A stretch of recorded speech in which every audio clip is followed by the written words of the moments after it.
Spoštovane gledalke in gledalci, vabljeni v oddaji Moja odgovornost do družbe, kjer se bomo tokrat dotaknili ene najpomembnejših tem sodobnega časa, odnosa do družbene blaginje. V studio prihaja dr. Živko Bergant, pooblaščen revizor, finančnik, predavatelj in soustvarjalec kodeksov poslovne etike, ki je s svojim delom pustil globok pečat v slovenskem gospodarskem in akademskem prostoru. Za njim bomo iskali odgovore na vprašanja, kaj pravzaprav pomeni družbena blaginja, kako se prepleta z odgovornostjo posameznika in podjetij in ali lahko osebne vrednote, kot so poštenost, integriteta in etika, gradijo temelje pravičnejše družbe. Pripravite se na razmišljanja, ki povezujejo stroko, gospodarstvo in družino, in vabljeni, da se nam pridružite v oddaji Moja odgovornost do družbe.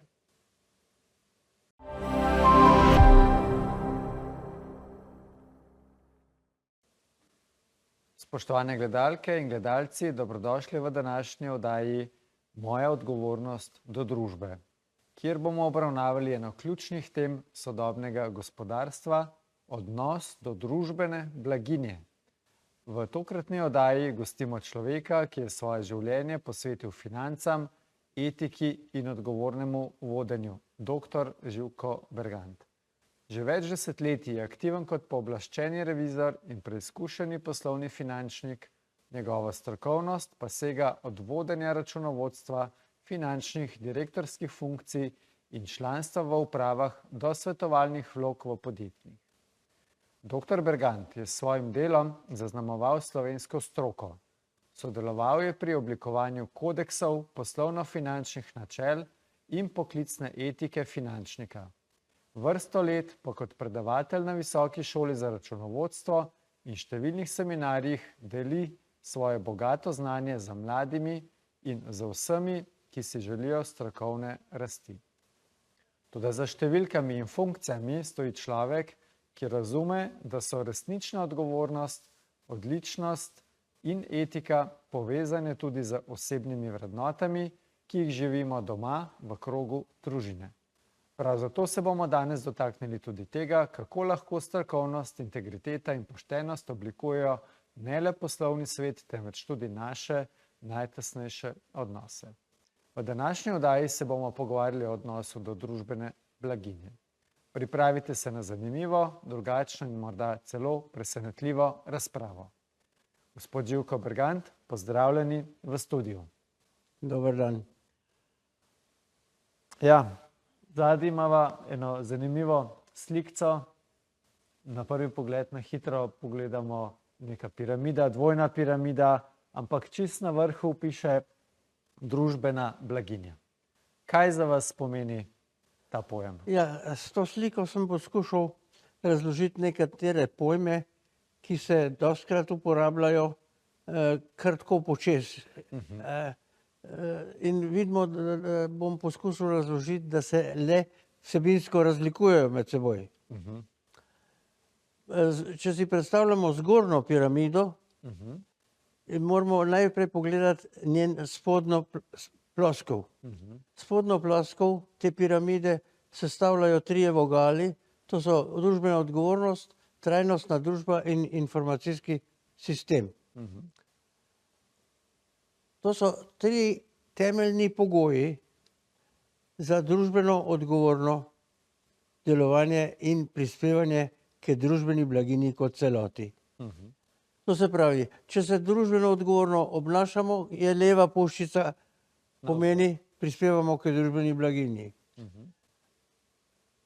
Istočasno se moramo obnašati tudi tako, da sledimo načelom trajnostne družbe. Torej, govorimo o dolgoročnem vidiku obstoja človeštva.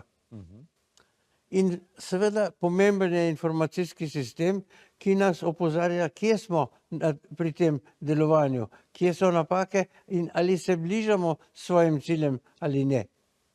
In sestavni del informacijskega sistema, moram povedati, je tudi računovodski informacijski sistem. To se pravi, imamo tri temelje, na katerih bazira, torej je zasnovana družbena blaginja kot temeljni cilj neke družbe, ki nudi posameznikom in vsem svojim strukturam tisto, kar želi. Poenostavljeno bi lahko rekli, da so to nebesa. Sprav, družbena blaginja je enako nebes. Tako. Ok, zdaj lažjo predstavo, ne?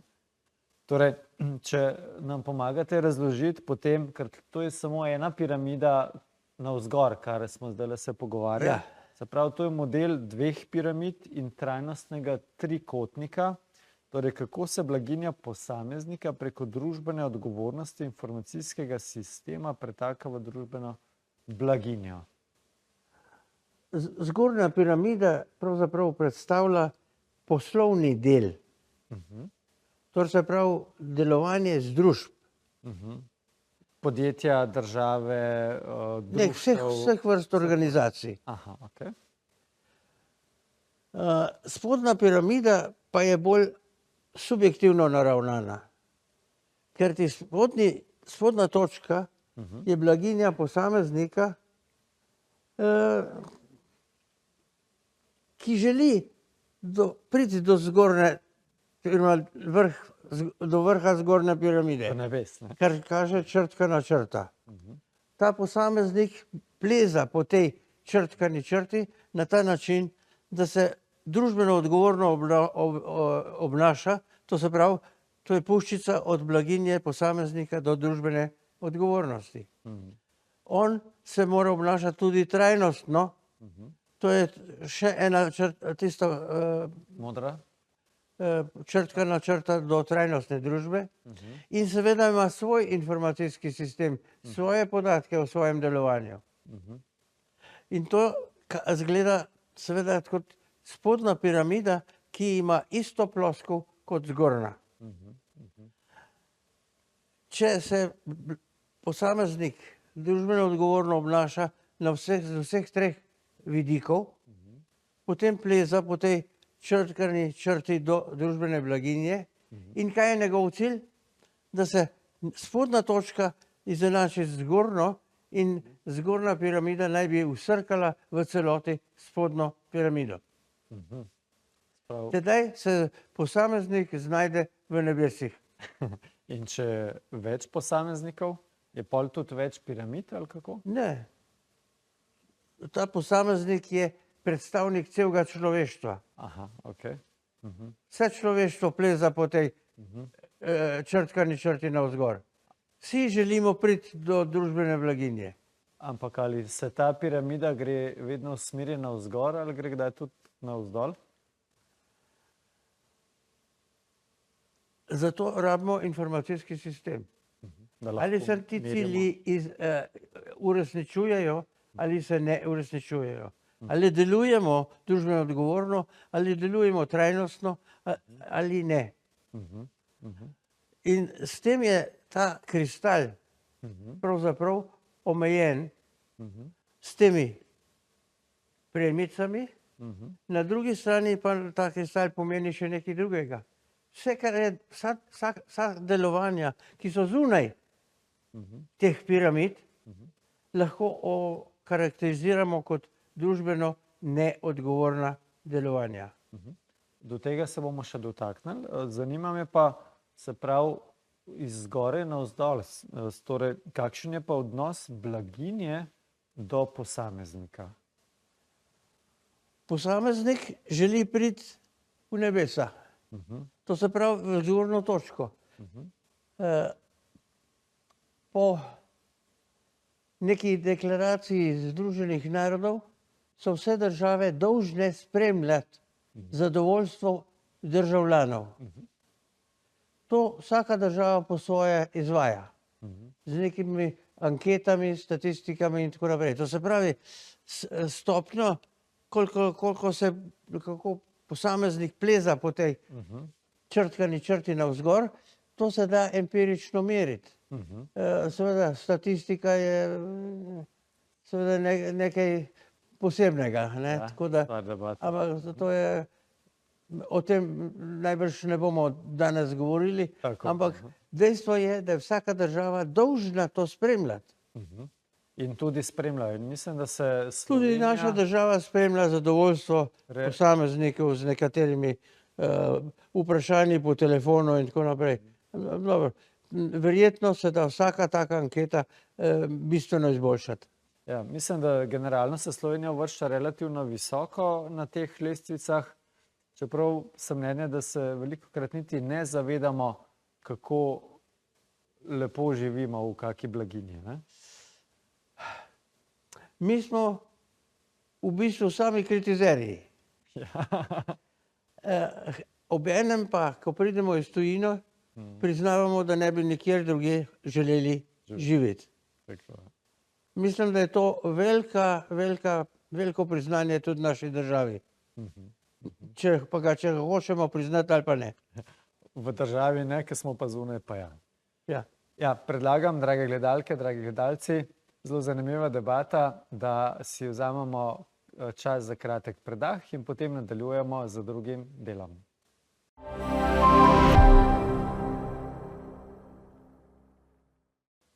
Drage gledalke, dragi gledalci, dobrodošli nazaj v oddaji Moja odgovornost do družbe.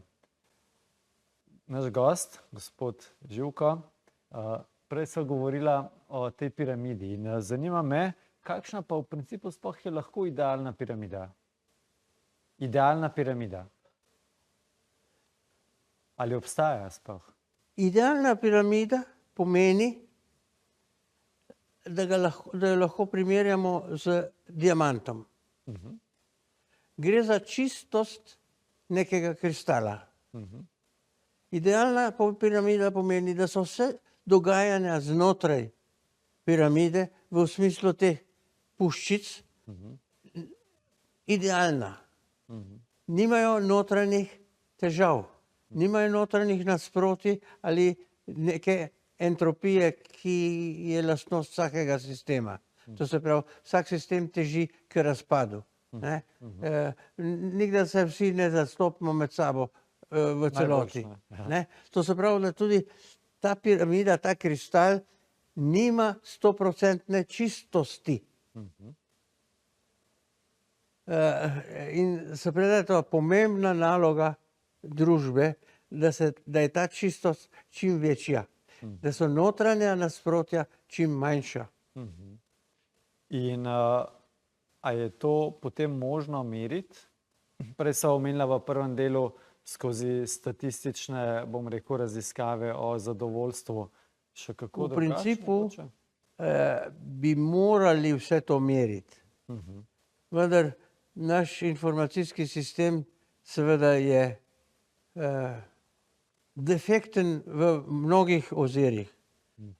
Znamo samo dobro računovodstvo, pa še to je usmerjeno v dobiček in ne v dodano vrednost in ne v vrednost deležnikov.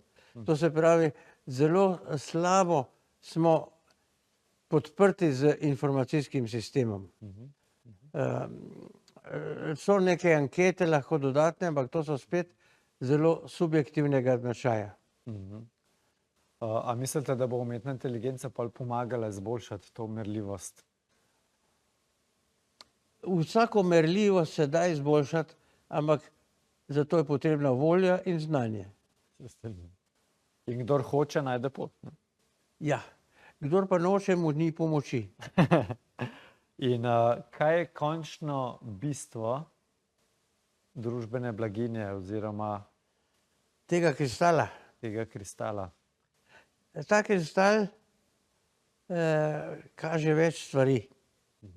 Prvo kaže, da je vse dogajanje zunaj njega družbeno neodgovorno. To pomeni, predstavljajmo si, da ta kristal plava v nekem morju družbene neodgovornosti.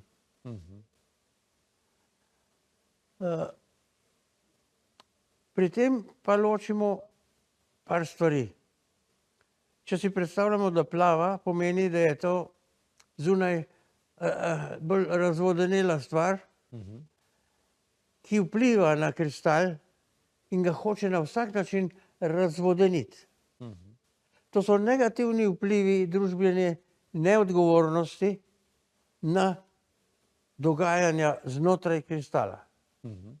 To so negativni vplivi neoliberalističnega sistema, kapitalističnega sistema, ki poudarja neodgovornost skupnosti v prid odgovornosti ali pa samostojnosti posameznika.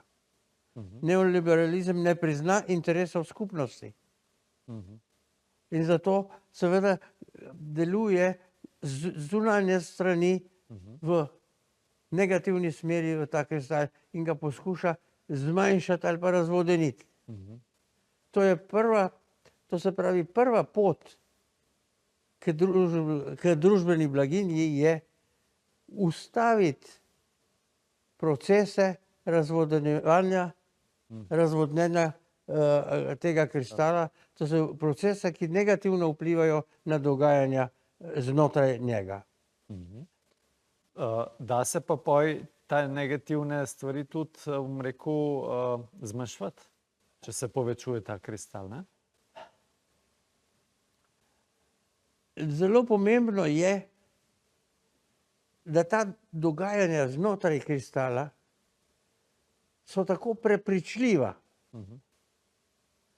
da delujejo pozitivno.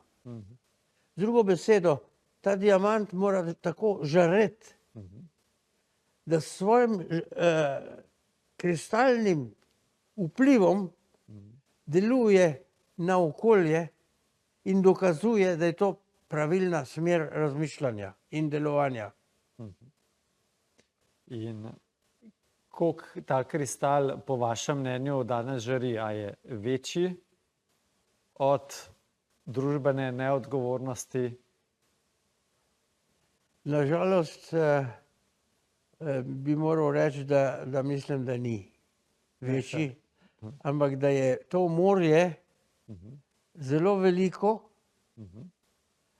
in ta revež od kristala notraj plava in se bori za življenje.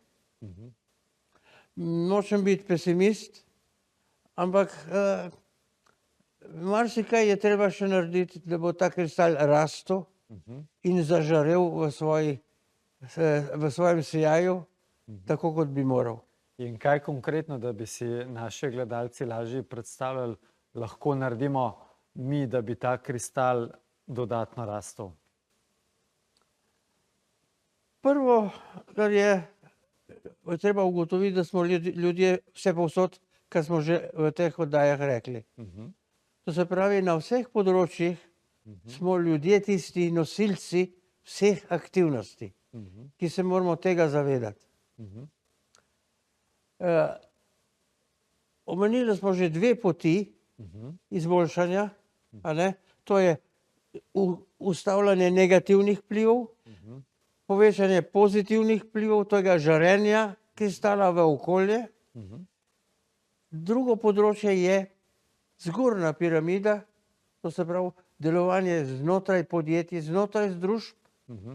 In četrto področje je izboljšanje spodnje piramide, to se pravi tam, kjer je posameznik res samostojen in je vse od njega odvisno.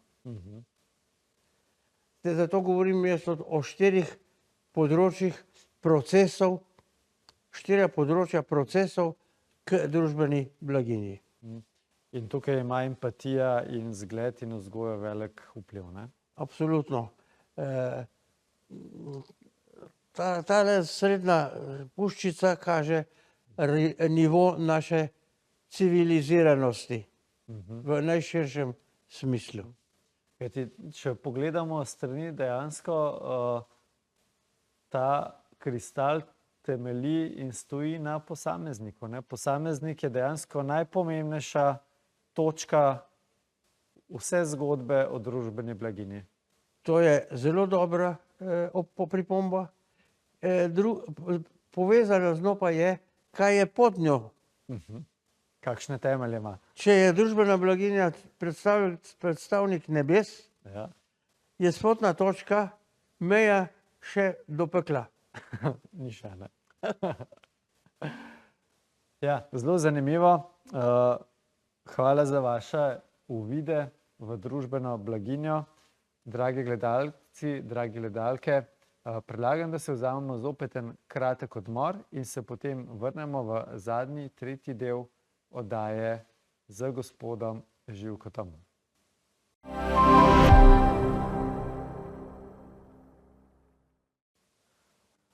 Dobrodošli nazaj v zadnjem delu oddaje Moja odgovornost do družbe. Za nami je prav poseben gost, dr. Živko Bergant. Pozdravljeni še enkrat in hvala, da ste se Lepo pozdravljeni v našem studiu. Ja, zelo zanimiva debata in mogoče tudi vezano na samo sliko v ozadju. Me torej res zanima, kakšna je pol ta končna ideja družbene blaginje. Končna ideja družbene blaginje je v bistvu ideja idealne družbe, kjer se vsak posameznik počuti najboljše, kar se lahko zamišlja. To lahko primerjamo z nebesi. Aha. Zato pogosto govorim o treh vidikih poti k družbeni blaginji, ali pa treh pogojih. To so družbena odgovornost, informacijski sistem in trajnostna družba. To so trije vidiki, ki lahko rečemo, da pravzaprav ponazarjajo Sveto Trojico. Zanimivo. Kako priti v nebesa? Aha. Družbena odgovornost govori o tisti poti, ki jo kristjani govorijo pot za Kristusom. Obnašamo se družbeno odgovorno. Podobno želimo trajnostna družba, ki jo ponazarja Oče, Bog. In seveda informacijski sistem, ki ponazarja Svetega Duha, ki nas razsvetljuje, ali smo na pravi poti ali ne. Da pridemo. To so trije vidiki Svete Trojice.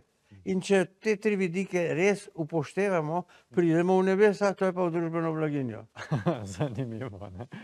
Mogoče najdete kakšne prispodobe pa tudi v drugih verstvih, se gotovo da, ne? Ampak zelo zanimiv pogled. To velja pravzaprav za vsako veroizpoved. Ni velikih razlik v teh končnih ciljih. Tako, ja, res je. Torej, znotraj kristala, ne, se pravi, se lahko pride do čiščenja znotraj kristala. Za razliko od diamanta, ki je čist ali pa ni čist, ali pa bolj ali manj čist, je naš diamant, torej človeški, družbene odgovornosti, seveda ima tako lastnost, da ga lahko izboljšujemo nezadržno. Neskončno. Do neskončnosti, dvomim, da ga bomo kdaj 100% izčistili, ker smo ljudje, ampak zavedati se moramo, da je to čiščenje kristala pravzaprav največja družbena odgovornost naša. To zajema pravzaprav vse naše obnašanje in razmišljanje, kako bi morali narediti.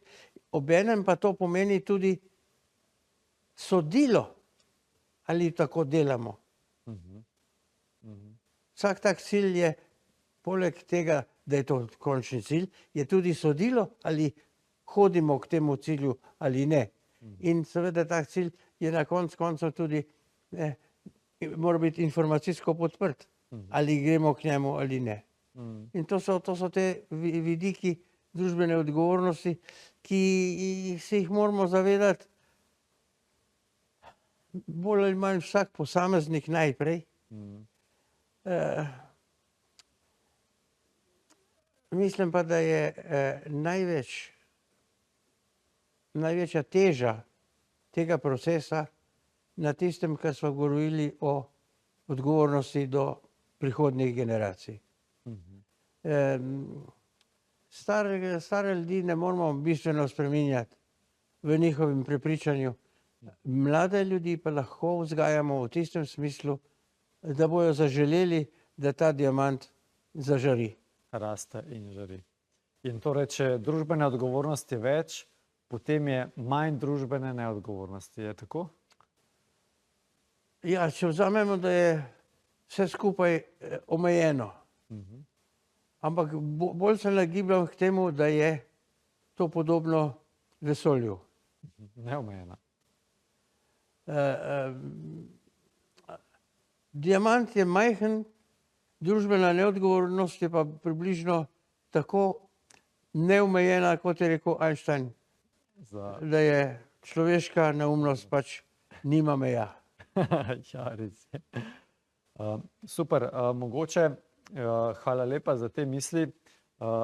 Predhodno ste mi pa povedali, da izdajate tudi naslednjo knjigo. Ja. Mogoče lahko kaj poveste o njej še? Ja, naslednja knjiga, ki bo zdaj v septembru natisnjena, ima naslov Upravljanje z družb in družbena odgovornost. To pomeni, to je v bistvu četrta knjiga v tej moji tetralogiji. Prva knjiga je bila pač dodana vrednost, torej računovodski vidik, potem je finančni vidik, ekonomski vidik in zdaj vidik upravljanja.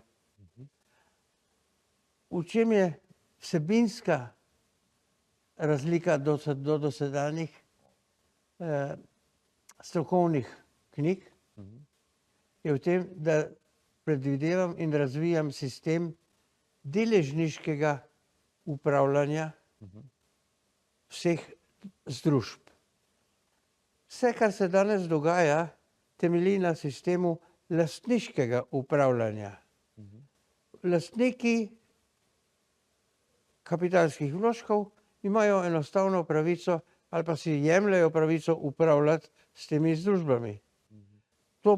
To seveda podpira legalni sistem, pravni sistem in tudi informacijski sistem. Dokler bomo po zakonu morali spremljati dobiček, toliko časa bomo težko govorili o družbeni odgovornosti in delovanju ljudi. Bomo do nebes mogli priti, ne? Ker nas že vnaprej usmerja v napačno smer.